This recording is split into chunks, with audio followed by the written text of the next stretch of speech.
ঘটনা তো আবার আরেকটি ঘটিয়ে ফেলছে ডক্টর শফিকুর রহমান। আবার মা বোনদেরকে নিয়ে কি বলছে একটু শুনে যাবেন। মাদের জন্য আমরা ঘোষণা করেছি অন্তত 2 থেকে 2.5 বছর, যেই সময়টা গর্ভবতী অবস্থায় এরপরে বাচ্চা দুনিয়াতে আসার পরে বুকের দুধ বাচ্চাকে খাওয়াতে হয়। সেই সময় ইনশাআল্লাহ পর্যায়ক্রমে প্রথমে সরকারি থেকে শুরু হবে, তারপরে বেসরকারিতে যাবে। মায়েরা কাজ করবেন দৈনিক 5 ঘন্টা, বাকি 3 ঘন্টা তার বাচ্চাকে সময় দেবেন। এটা বাচ্চার অধিকার।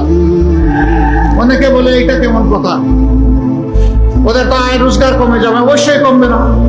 বাকি 3 ঘন্টার স্যালারি দিবে সরকার, সমাজসেবা অধিদপ্তর। এটি সরকারের নৈতিক দায়িত্ব, দিতে হবে। একটা সুস্থ মা, একটা সুস্থ শিশু, আগামী দিনে সুস্থ সমাজ। এই সুযোগ, এই সম্মান তাদেরকে দিতে হবে। অনেক মা 8 ঘন্টা ঘরের বাইরে অবুঝ বাচ্চা রেখে থাকতে পারবেন না, এই জন্য চাকরি ছেড়ে দেন। আমরা চাই মায়েরা চাকরিতেও থাকবেন, আবার বুকের সন্তানকেও জড়াইয়া ধরবেন।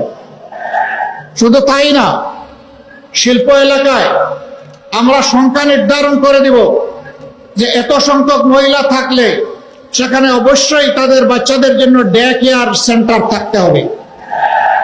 মা কাজের ফাঁকে 1 ঘন্টা সেখানে গিয়ে বাচ্চাকে দুধ খাওয়াবে, তার খবর নেবে। বাকি ওখানে নার্সিং এর জন্য যারা থাকবে তারা তার কেয়ার নেবে, যাতে নিশ্চিন্তে একজন মা তার সন্তানেরও ন্যূনতম হক আদায় করতে পারেন, আবার তার পেশাগত দায়িত্ব পালন করতে পারেন। আমি যখন এই কথা বললাম, একদল হায় হায় শুরু করে দিল। হায় রে হায়, আমাদের মহিলাদের সব চাকরি শেষ, এখন তো নারীদেরকে ঘরে ঢুকিয়ে রাখবে দেখতেছি আমির সাহেব।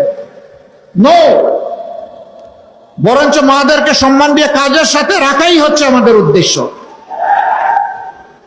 ইনশাআল্লাহ আমরা তাই করব।